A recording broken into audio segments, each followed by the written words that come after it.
Hey there, welcome to Dr. Pickleface, the place for crazy stories you won't forget.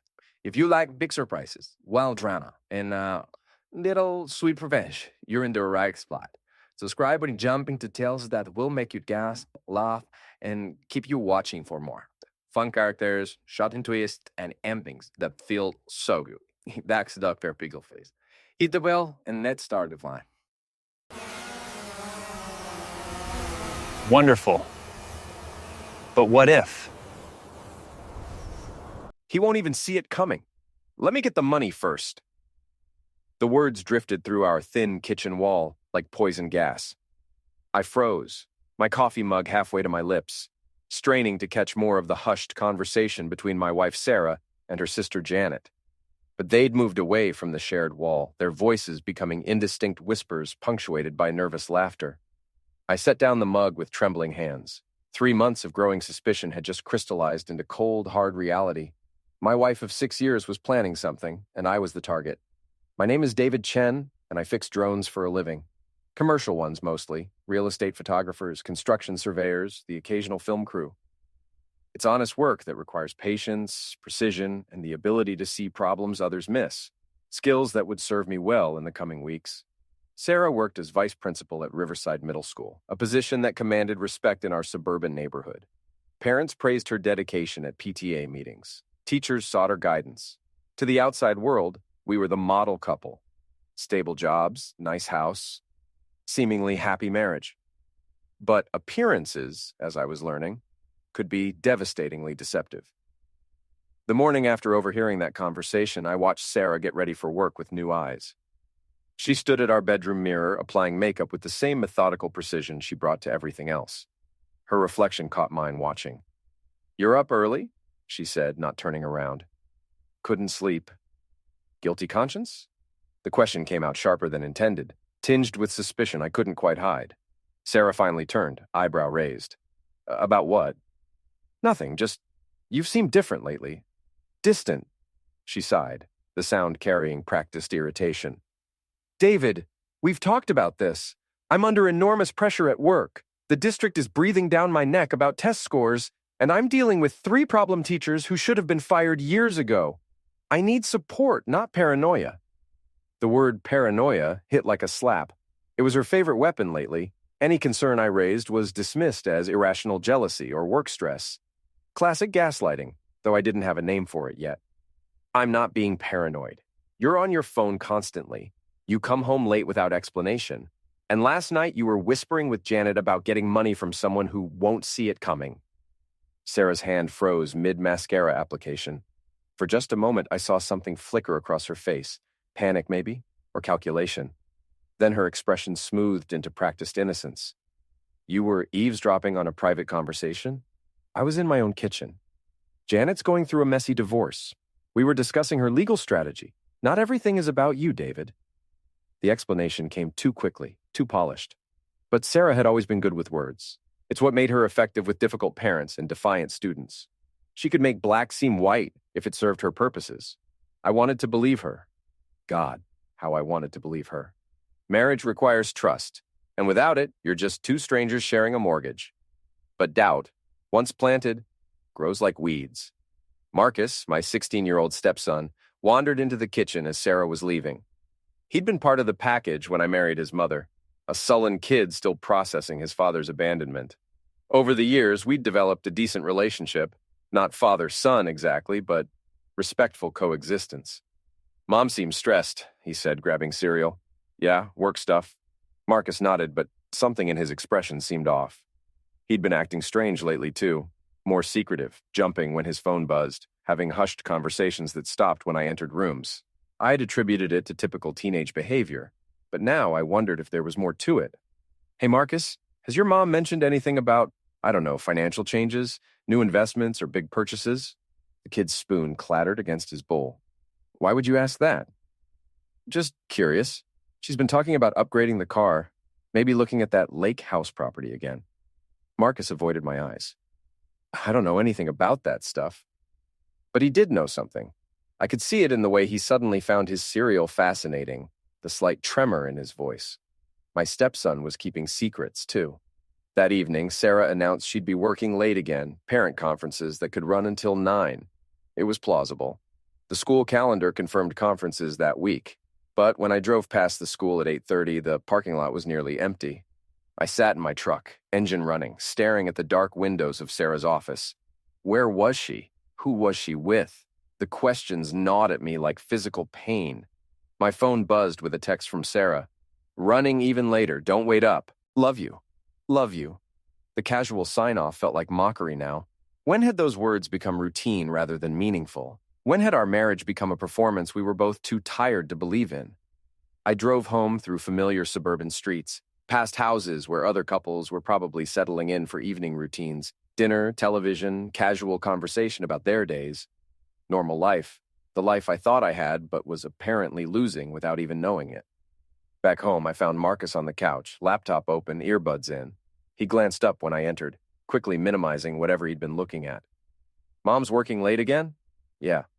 Conferences? Cool. He went back to his screen, but I caught him glancing at me nervously. That night, I lay awake until Sarah slipped into bed around 11:30. She smelled like unfamiliar cologne underneath her usual perfume, something masculine and expensive. When I reached for her, she claimed exhaustion and turned away. I stared at the ceiling, listening to her breathing gradually slow into sleep, and realized I was living with a stranger.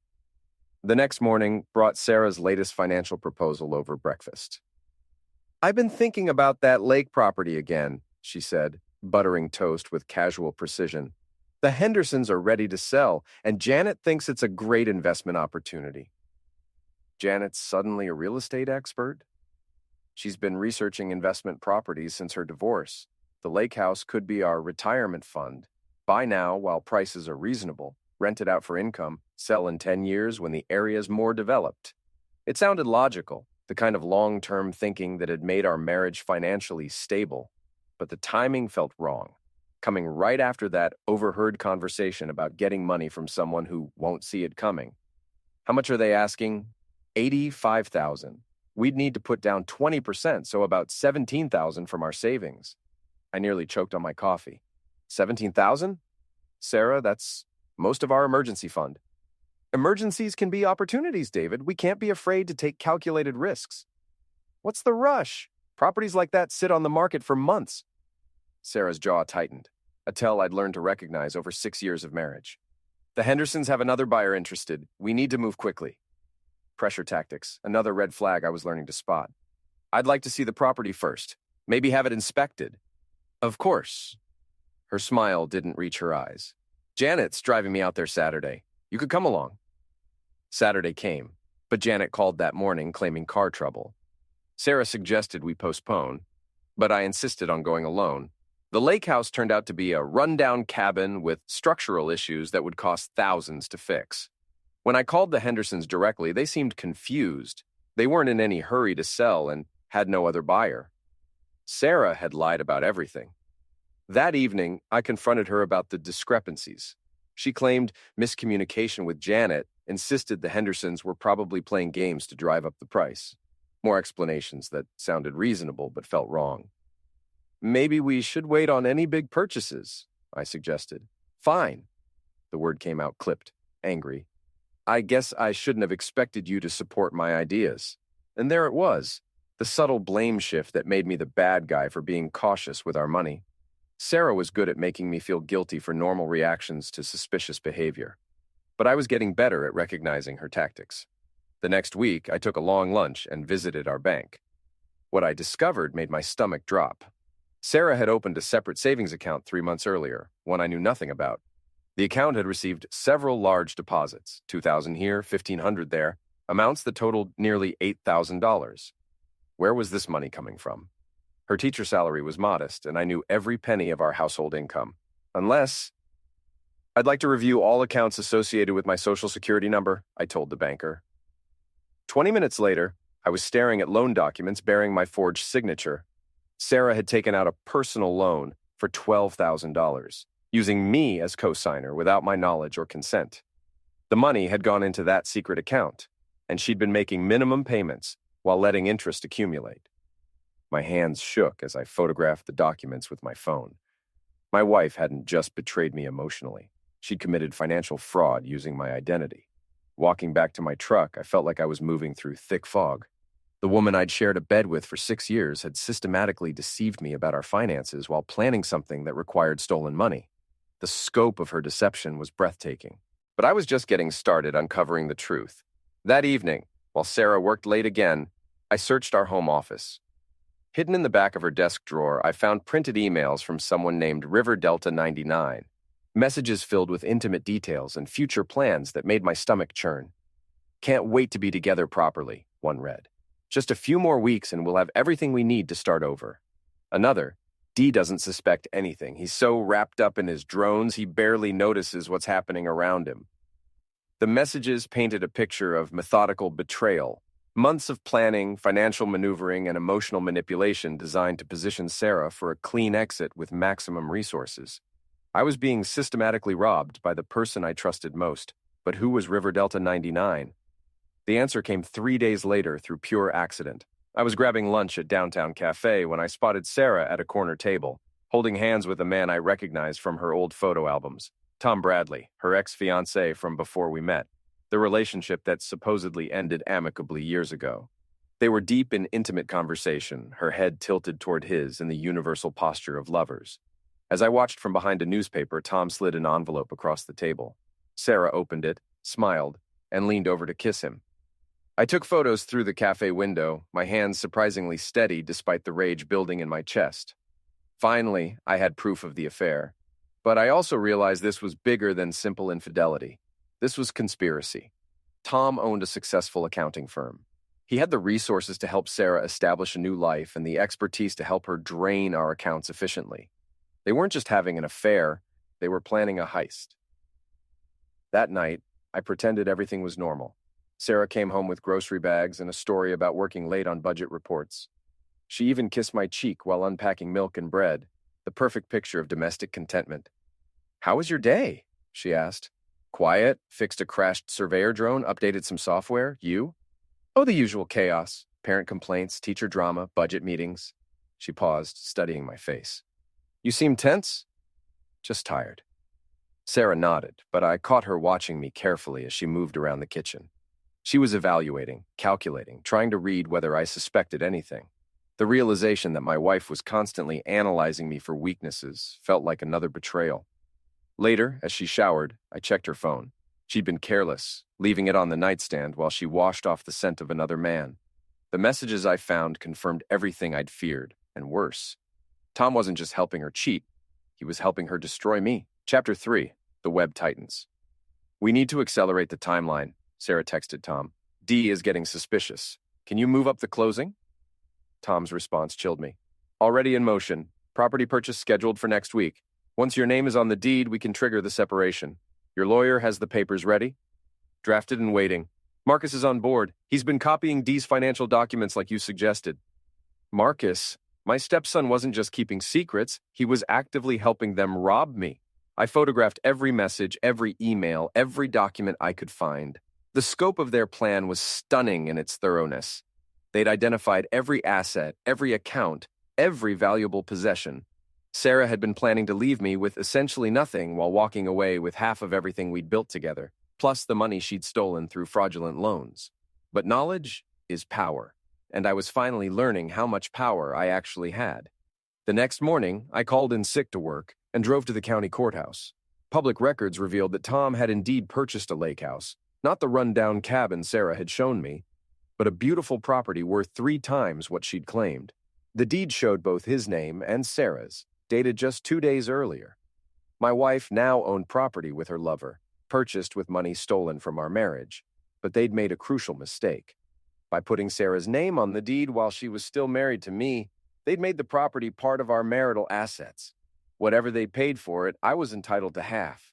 I also discovered that Sarah had used our joint credit to secure part of the down payment. Every financial move they'd made had left a paper trail that would destroy them both if properly documented. That afternoon, I hired a private investigator named Lisa Rodriguez. Lisa specialized in marital infidelity and financial fraud, exactly what I needed.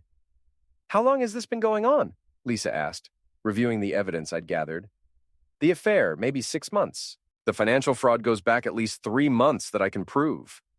Your wife's been planning this for a while. The good news is she's made several mistakes that will help your case. The forged loan documents alone constitute felony fraud.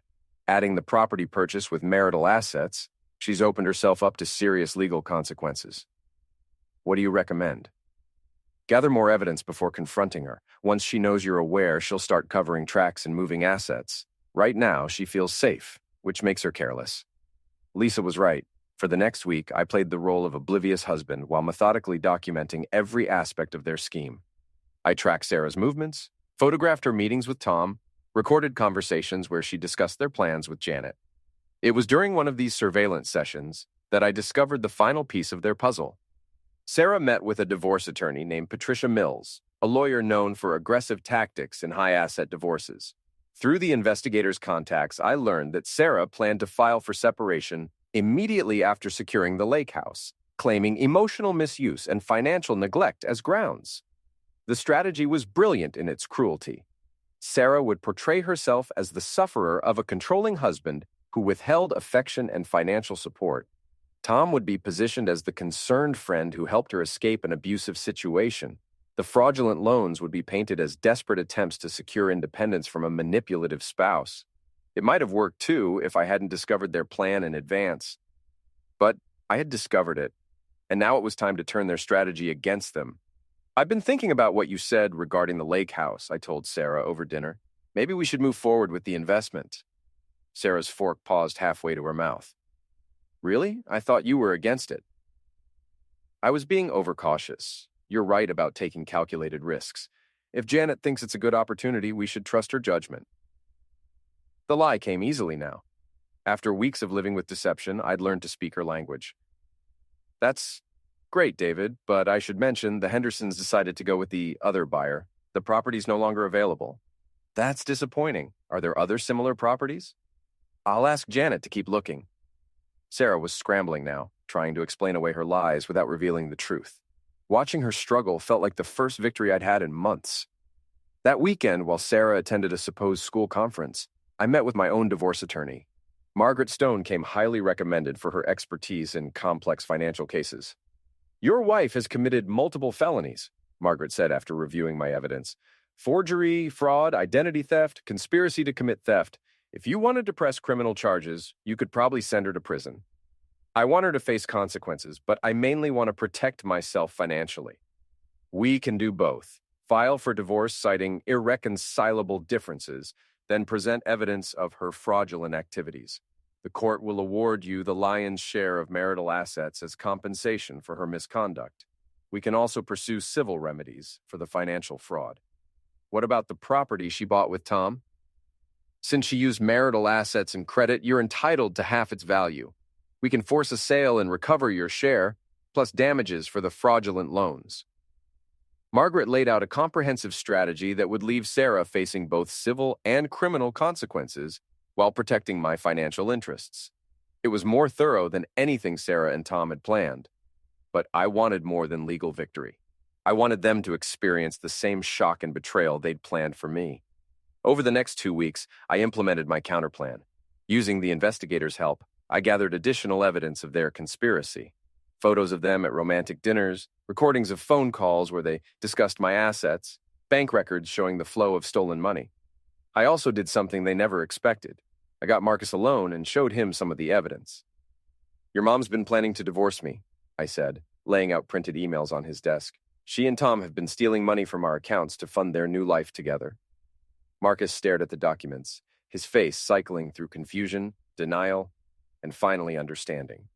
She said you were being mean to her, that you were trying to control the money and keep her from being independent. Has she asked you to do anything to help with that independence? Marcus's face crumpled.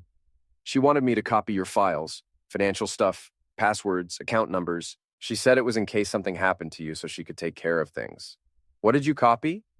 Everything I could find, bank statements, investment accounts, insurance policies. She said it was just being prepared. The kid had been manipulated as thoroughly as I had. Sarah had turned her own son into an unwitting accomplice in her fraud scheme. Marcus, I need you to understand something.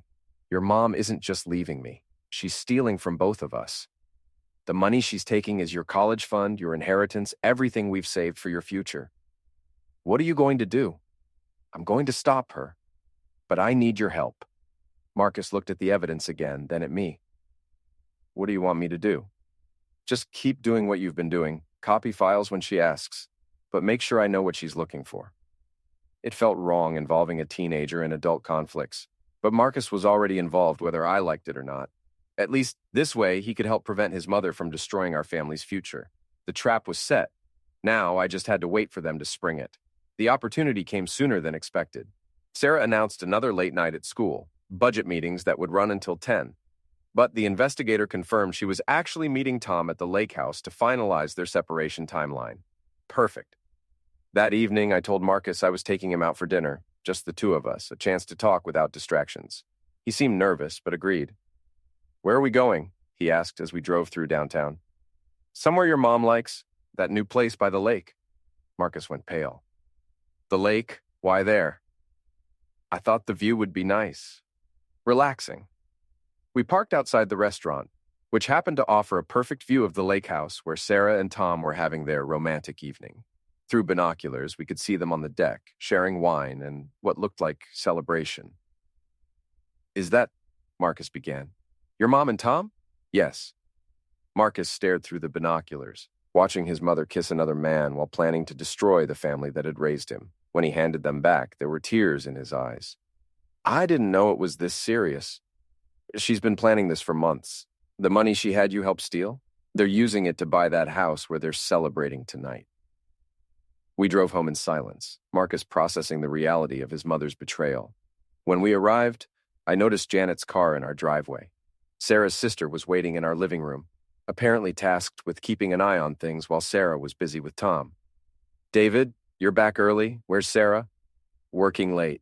Budget meetings. You know how it is. Janet nodded, but her expression seemed strained. Yes, she mentioned that. Very dedicated to her job. Almost too dedicated lately. Sometimes I wonder if there's something more interesting than budgets keeping her at the office. The comment hit its mark. Janet's face flushed slightly, and she became suddenly interested in her purse. Well, I should go. Tell Sarah I stopped by. Actually, Janet, could you stay for a few minutes? I have something I'd like to discuss with you. Janet hesitated, clearly wanting to leave but unable to think of a polite excuse. I suppose I have a few minutes. I retrieved a folder from my desk, copies of the evidence I'd gathered over the past month, photos, bank records, loan documents, email printouts. I spread them across the coffee table like a poker player revealing a winning hand. I know about Tom, I said simply. Janet's face went white. She glanced at Marcus, who was standing in the doorway, then back at the evidence. David, I don't know what you think you know, but I know Sarah has been having an affair for months. I know she forged my signature on loan documents to steal $12,000. I know she and Tom bought property using money stolen from our marriage. I know you've been helping coordinate their meetings and providing alibis. Janet stared at the photographs of Sarah and Tom together, the bank records showing the fraudulent loans, the property deed bearing both their names. This isn't what it looks like. It's exactly what it looks like. The question is, do you understand you've been helping your sister commit multiple felonies? Felonies? Janet's voice cracked. Forgery, fraud, identity theft, conspiracy. Sarah could go to prison for this, and anyone who helped her could be charged as an accessory. Janet looked at Marcus again, perhaps realizing for the first time that a child had been dragged into this scheme. Sarah said you were being controlling, that you wouldn't let her have access to money for legitimate expenses. Does this look like legitimate expenses? I showed her the photos of Sarah and Tom at romantic dinners, the records of expensive gifts, the lake house purchase. Janet sank into the couch, finally understanding the scope of what her sister had been doing. Oh my God, Sarah, what have you done? The question is, what are you going to do now? Before Janet could answer, we heard Sarah's car in the driveway. She was home early from her fake meeting, probably wanting to coordinate with Janet before I returned. Janet? Sarah called, entering the house. Is everything...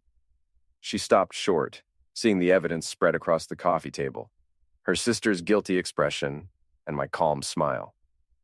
Hello, sweetheart. How were the budget meetings? Sarah's eyes darted from the photographs to the bank statements, to Marcus standing in the doorway. I could see her calculating, trying to determine how much I knew and whether she could still salvage the situation. David, I can explain. Please do. Start with how you forged my signature to steal $12,000. It wasn't stealing. We're married. I needed access to funds for buying a lake house with your boyfriend? Sarah's facade finally cracked. The careful mask of innocence fell away, replaced by cold anger. You were spying on me. I was protecting myself from a thief. I'm not a thief. I'm your wife, and I'm entitled to half of everything we have. You're entitled to half through divorce proceedings, not through fraud and forgery. Sarah looked at Janet, perhaps expecting support, but her sister was staring at the floor. Then she looked at Marcus, who met her gaze with disappointment that must have cut deeper than any accusation. Marcus, go to your room, Sarah said. No. The word came out strong, clear. I want to hear this. This is adult business. I'm the one who helped you steal from David, Marcus said. I copied his files because you told me he was being mean to you, but you were lying. You were using me to help you steal from us. Sarah's composure shattered completely. You don't understand the situation. David has been emotionally distant, financially controlling. I understand you've been planning to take everything and leave us with nothing, Marcus interrupted. I understand you've been meeting with Tom Bradley for months, planning your new life with money you stole from our family. How dare you judge me? I've sacrificed everything for this family, worked 2 jobs to keep us comfortable while your stepfather played with his toys in the garage. The words came out raw, angry, revealing the resentment she'd been hiding behind her perfect wife performance. My toys? I laughed. Those toys pay our mortgage. Those toys funded the college account you've been planning to steal from. I wasn't stealing Marcus's college money. Then explain the withdrawals from his education fund to pay for your lake house down payment. Sarah went silent. She hadn't realized I'd discovered that particular theft. You took money from your own son's future to fund your affair, I continued. What kind of mother does that? The kind who's tired of living a lie. Sarah exploded. Yes, I'm having an affair. Yes, I want out of this marriage. And yes, I deserve to take everything I can get because I've earned it by putting up with 6 years of emotional neglect. There it was, the truth behind all the manipulation and lies. Sarah felt entitled to destroy me because she'd convinced herself I deserved it. If you wanted a divorce, you should have filed for one honestly instead of committing crimes to stack the deck. I needed to protect my interests. By forging my signature? By stealing my identity? By turning your son into an accomplice? Sarah looked around the room, at Janet's guilty expression, at Marcus's disappointed face, at the evidence of her crime spread across our coffee table. Finally, she seemed to realize that her carefully constructed plan had collapsed completely. What do you want? She asked. Justice, I said simply. The next morning, I filed for divorce and presented my evidence to both the family court and the district attorney's office. Margaret Stone, my attorney, had prepared a comprehensive case that detailed every aspect of Sarah's fraud while positioning me as the sufferer of systematic financial misuse. Sarah tried to recover by hiring Patricia Mills, the aggressive divorce attorney she'd already consulted. But Mills quickly realized that defending someone caught red-handed in multiple felonies was a losing proposition. The evidence was too comprehensive, too well documented to dismiss or explain away. Within a week, Sarah was facing both civil and criminal charges. The school district launched their own investigation when they learned their vice principal had been committing fraud, using sick days to conduct her affair, and potentially misusing school resources for personal communication with Tom. The dominoes fell quickly after that. Tom's accounting firm fired him when news of his involvement became public. His professional reputation was destroyed by association with financial fraud, regardless of his actual legal culpability. The lake house they'd purchased together became the subject of a civil suit, forcing its sale to recover the stolen marital assets. Janet, terrified of being charged as an accessory, provided investigators with additional evidence of Sarah's planning, including recorded conversations where Sarah had discussed taking David for everything he's worth. But the most devastating consequence was Marcus's reaction. My stepson, who had been manipulated into betraying the man who'd raised him, was consumed with guilt and anger toward his mother. He refused to speak with Sarah for weeks, communicating only through me or his grandmother. I hate her, he told me one evening as we worked on rebuilding a crashed surveyor drone together. She made me part of it. She made me help hurt you. She's still your mother, Marcus. She made terrible choices, but that doesn't erase the good times or the love she has for you. How can you defend her after what she did? I'm not defending her actions, but I understand that people make destructive choices when they feel trapped or unhappy. Your mom felt our marriage was over, and instead of handling it honestly, she tried to control the outcome through deception. Will you forgive me for helping her? You were being manipulated by someone you trusted. There's nothing to forgive? Marcus hugged me then, the first real physical affection we'd shared since the confrontation. Despite everything Sarah had done to our family, her betrayal had somehow brought her son and me closer together. The legal proceedings moved swiftly.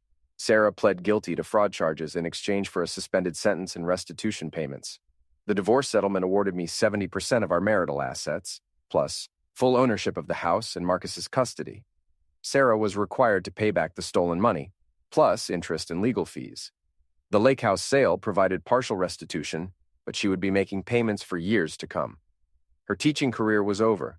The school district terminated her employment, and her criminal conviction made her ineligible for any position requiring trust or financial responsibility.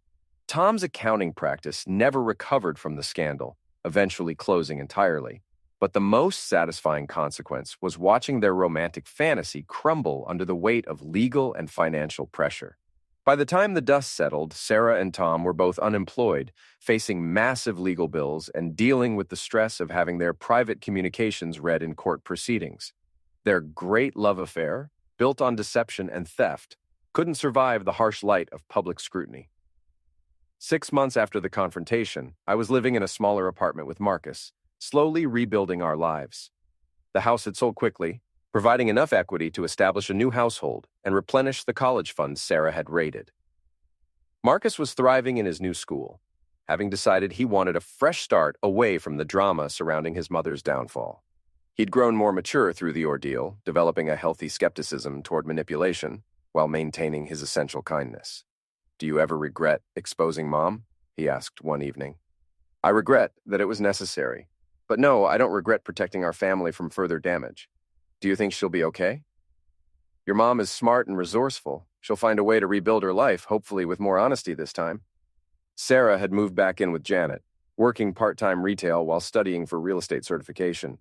We maintained minimal contact, coordinating only when necessary for Marcus's visits. She'd never apologized directly, but her messages carried an undertone of regret that suggested she understood the magnitude of her mistakes. Tom had disappeared entirely, moving to another state to escape the local scandal. The last I heard, he was working as a bookkeeper for a small business, a significant step down from his former position, but probably all he could manage with his reputation destroyed. As for me, I discovered that surviving betrayal had made me stronger and more self-reliant. The skills I'd developed in documenting Sarah's deception served me well in other areas of life. I approached problems more systematically, trusted my instincts more readily, and maintained better boundaries in relationships. My drone repair business had grown significantly, boosted by referrals from satisfied customers who respected how I'd handled my personal crisis. There's something to be said for being known as someone who doesn't tolerate deception, even from family. One evening, while Marcus and I were having dinner at our small kitchen table, he asked, "Do you think you'll get married again?" "Maybe someday, when I meet someone who values honesty as much as I do." "How will you know if they're trustworthy?" "Experience is a good teacher. I know what red flags look like now." Marcus nodded thoughtfully. "I'm glad you caught her before she took everything." "Me too, kid. Me too." Later that night, after Marcus had gone to bed, I sat on my apartment balcony looking out at the suburban neighborhood where other families were living their own complex dramas. Somewhere out there, other spouses were discovering affairs. Other couples were fighting about money. Other teenagers were being caught between parents who'd forgotten how to love each other honestly. But I'd survived my ordeal with my integrity intact and my relationship with Marcus stronger than ever. Sarah's elaborate plan to destroy me had ultimately freed me from a marriage built on deception, providing the evidence needed to protect my assets and gain custody of the person who mattered most. She'd been right about one thing. I never saw it coming, but once I did see it, I'd turned her own tactics against her with devastating effectiveness. The woman who'd planned to take everything had ended up with nothing but consequences, while the man she'd tried to destroy had emerged stronger and wiser. Sometimes justice really is the best revenge. 2 years later, I received an unexpected message from Sarah. She'd completed her real estate training and wanted to thank me for not pressing for maximum criminal penalties. Her new career was going well, and she'd finally found the independence she'd been seeking through honest work rather than theft. "I know I can never make up for what I did to you and Marcus," she wrote, "but I want you to know that losing everything taught me lessons I couldn't learn any other way. I'm a different person now, and while I hate what it cost our family, I'm grateful for the wake-up call." I showed Marcus the message. He'd maintained limited contact with his mother, visiting occasionally but keeping their relationship carefully boundaried. "Are you going to respond?" he asked. "Probably. Forgiveness isn't about forgetting what happened. It's about choosing not to let past betrayals poison your future." Very philosophical for a drone repair guy. I laughed. Getting your life blown up by someone you trusted tends to make you philosophical. That evening, I drafted a brief response acknowledging Sarah's message and wishing her well in her new career. Not forgiveness exactly, but a recognition that we'd both moved beyond the worst chapter of our shared story. Marcus, now 18 and preparing for college, had developed into a young man with strong ethical principles and healthy skepticism toward manipulation. The trauma of his mother's betrayal had taught him to value honesty and direct communication in relationships. "I've been thinking about what I want to study," he told me over dinner. "Maybe criminal justice or forensic accounting, something that helps people who've been sufferized by fraud. That sounds like meaningful work. You inspired me. The way you methodically gathered evidence and built your case, it was like watching a detective solve a crime, except the crime was being committed against you personally. Your mom's biggest mistake was underestimating how much I'd learned about her methods. She taught me to recognize deception by practicing it so extensively." Marcus nodded. "Do you think she planned it that way? To get caught, I mean?" "No, she planned to succeed. But part of her probably wanted to be stopped before she destroyed everything completely. Guilt makes people careless." "Well, I'm glad you stopped her. Not just for us, but for her too. She might have ended up in real prison if you'd let her keep escalating." He was right. By exposing Sarah's crimes early, I'd probably saved her from more serious consequences down the road. Her suspended sentence and financial penalties were severe enough to change her behavior without destroying her life entirely. 3 months later, Marcus left for college on a full scholarship. His grades had improved dramatically after his mother's arrest, perhaps motivated by determination to succeed through honest effort, rather than manipulation. The college fund Sarah had raided was eventually replenished through restitution payments and careful saving. I drove him to campus in my truck, the same vehicle I'd used for surveillance during those tense weeks of gathering evidence against his mother. "Thank you," Marcus said as we unloaded his belongings. "For what?" "For not giving up on me when you found out I'd been helping her. Another guy might have seen me as part of the conspiracy. You were a kid being manipulated by your mother. That's not conspiracy. That's child misuse." Marcus hugged me goodbye, and I realized that Sarah's betrayal, devastating as it had been, had ultimately given me something precious, a genuine father-son relationship built on mutual respect and shared adversity. Driving home alone, I reflected on how completely my life had changed. The modest apartment that had felt like defeat 2 years earlier now felt like freedom. The careful budgeting required by legal expenses had taught me to appreciate simple pleasures. The hard-won knowledge of how deception operates had made me a better judge of character. Most surprisingly, I discovered that surviving betrayal had made me more attractive to potential partners, not less. Women seemed drawn to someone who demonstrated the ability to handle crisis with dignity and strategic thinking. My social life had improved considerably once I stopped radiating the desperate energy of someone trying to save a failing marriage. I was dating someone new, a fellow small business owner who appreciated directness and had no patience for games or manipulation. Rachel owned a bookstore and shared my belief that relationships should be built on mutual support rather than elaborate deceptions. "You're unusually good at spotting when people aren't being honest," she'd observed after I'd correctly identified a customer who was lying about returning a damaged book.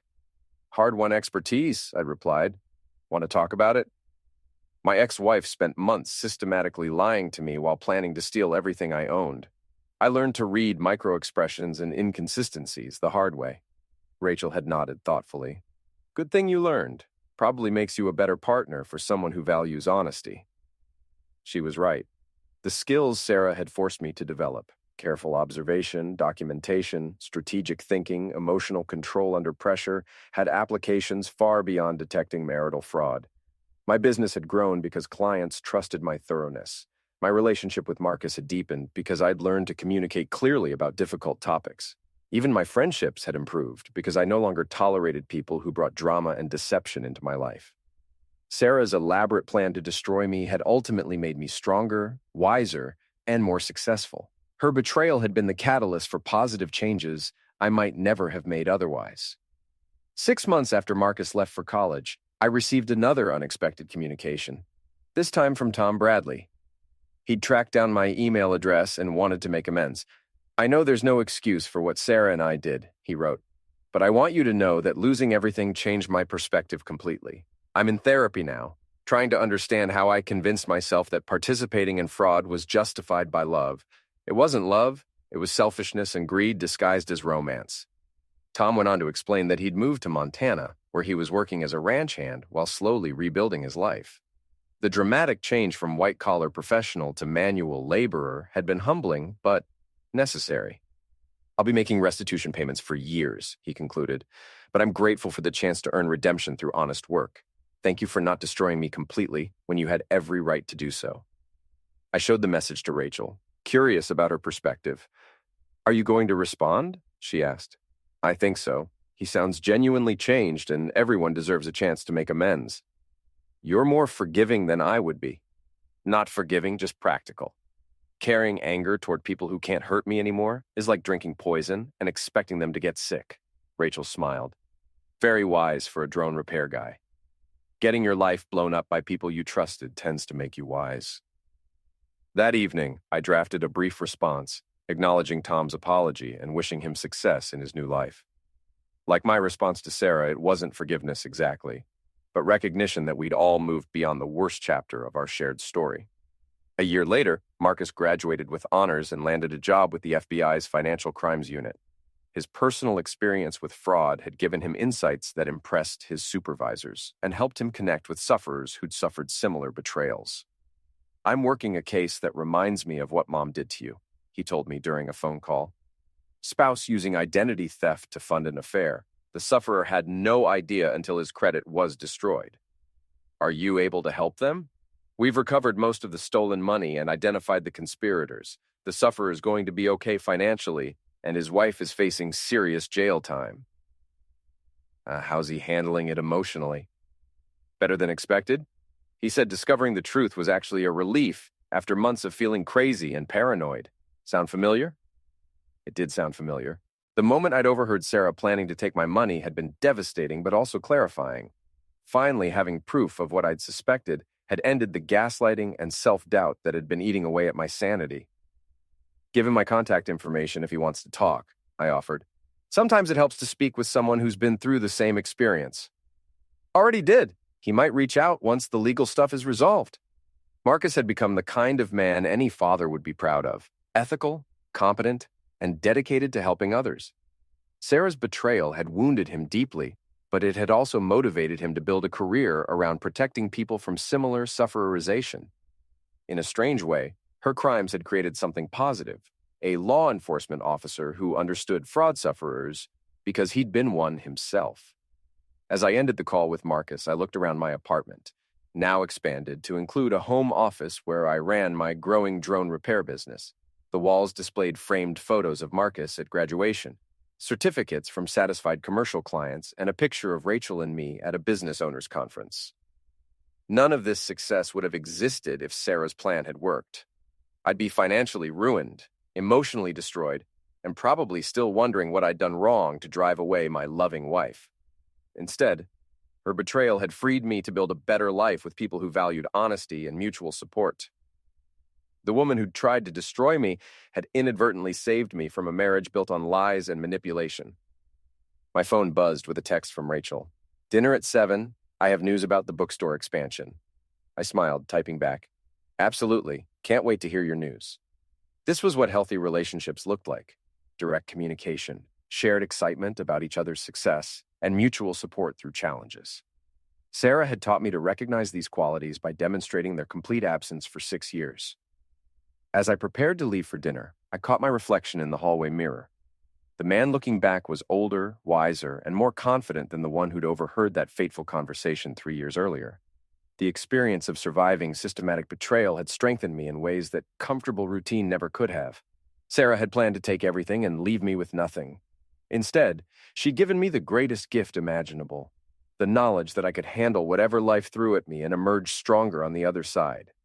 She'd had it all planned until I turned the tables. And in turning those tables, I discovered that the best revenge really was living well. Walking out into the evening air, I felt genuinely grateful for the first time since this whole ordeal began. Not grateful for the betrayal itself, but for the strength and wisdom it had forced me to develop. Sometimes the worst thing that happens to you turns out to be the best thing that could have happened. Sarah's elaborate deception had been intended to destroy me, but it had actually set me free to become the person I was meant to be. The woman who'd thought she was so clever had outsmarted herself completely, and the man she'd underestimated had proven that quiet strength and methodical intelligence could triumph over manipulation and fraud every single time. Justice served, lessons learned, and a better life built from the ashes of betrayal, the perfect ending to an imperfect story.